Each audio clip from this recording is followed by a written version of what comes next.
Right. So for this next example, is that the biomass of a yeast culture is in an experiment, um, not is an experiment, is initially 29 grams. After 30 minutes, the mass is 37 grams, assuming that the equation is for an unlimited population growth, gives a good model for this particular situation, this yeast. I'm going to say yeast here. Um, when the mass is below 100 grams, how long will it take for the mass to double from its initial size? Okay, so a couple of things that are happening here. So they don't give us a differential equation in the problem to solve. We have to infer that. So that's one thing to note. Another thing to note is what information is given and what it's being asked to find. So um, typically in this section, what we'll call y of t, the biomass or whatever the thing that's changing. Okay, for us, it's a biomass at time t. So we're going to let y of t equal the amount of this biomass at time t of yeast. That's the population that's growing. And note that this is for 0 less than or equal to some unknown time, but 0 is less than or equal to y, which is less than or equal to 100.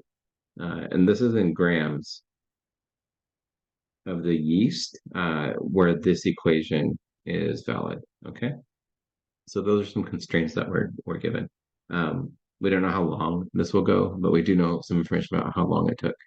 Okay, all right. So we do know that at the initial time there were 29 grams of this bacteria yeast or yeast. Okay, we do know that that was the case.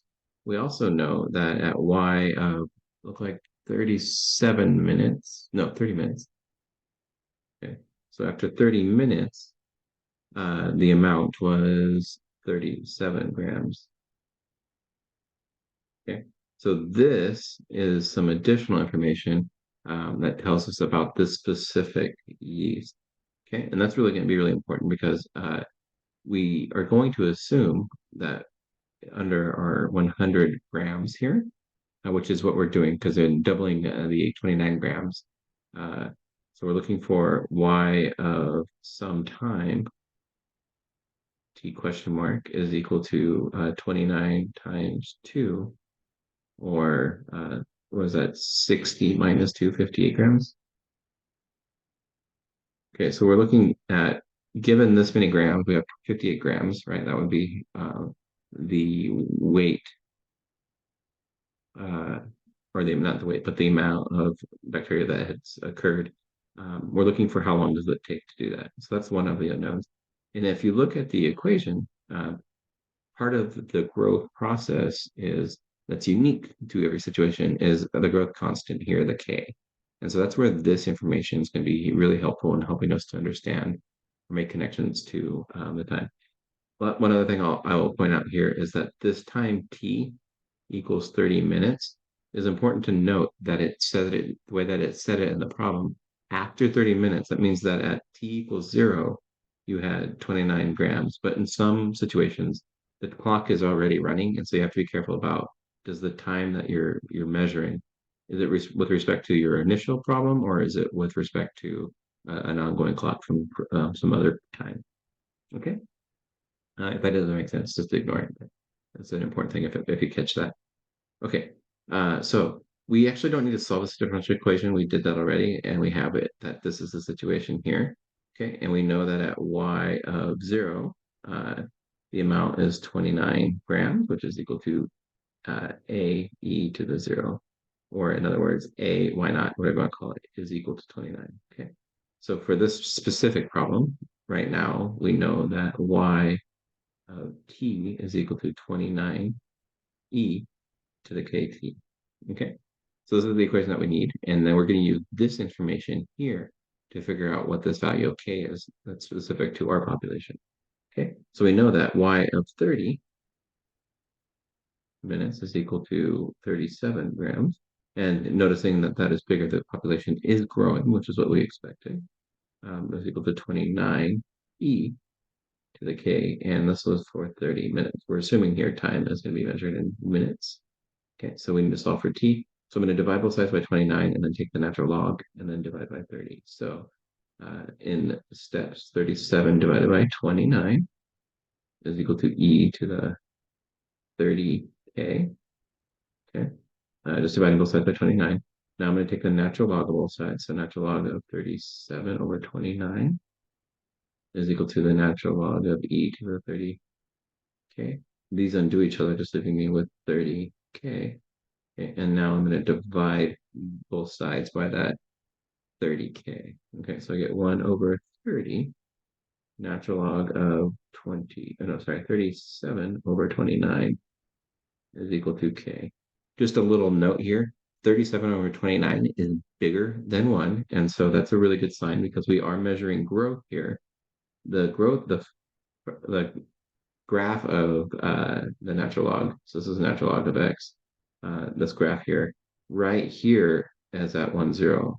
Okay, so any point that is to the right in this direction, or I guess this would be the natural log of t for us, uh, any direction to the right of 1 means that the graph is positive or that constant will be positive, which is really important because we're talking about growth here. And so we definitely want this natural log to be greater than 1. I don't know what this number is. I don't really care. That is our growth constant. That is specific to our problem. So I just like to keep it in its whole number representation. Okay. All right. Then the last thing we need to do is figure out how long it takes for the for this mass to reach 29 times 2 or 58 grams. Okay. All right. So with our given k here, we're going to go ahead and plug that in. So we're looking at y of some t, say t 2 times or 2 doubling or whatever you want to call it is equal to. So it's 2 times our initial, which is 29. Okay, we're looking for our original population or whatever to double is equal to 29. That's the initial, right? That's this part. E to the k. I'm going to keep k in its current form because even though I know what k is, I don't want to write all that out all the time. And then t.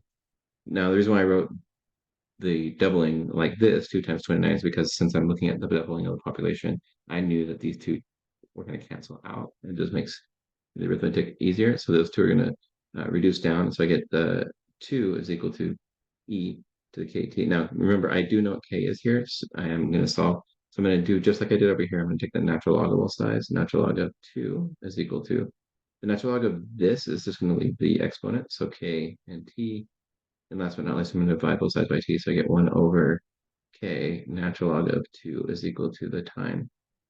And if I plug in the information here, k is about, I think this came out to be like 0.008-ish, something like that. So 0.008 is roughly about what it is. I think it was like 8.1, something like that. And so you can tell that that is definitely a really small growth constant. So I'm going to plug that in here and divide that by the natural log of 2. And if I do that, this is about natural log of 2 over 0.0081. This is about 85 minutes or so.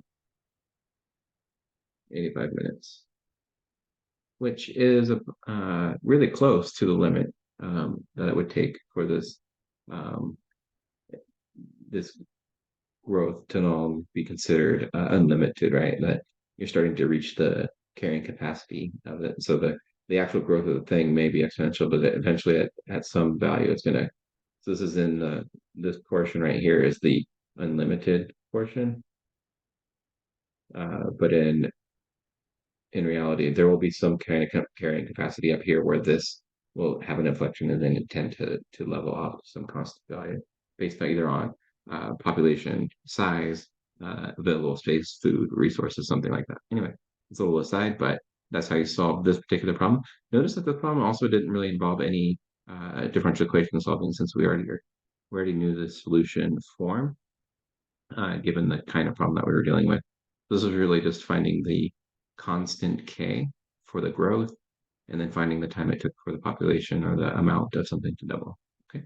I hope that was helpful, and I'll see you in the next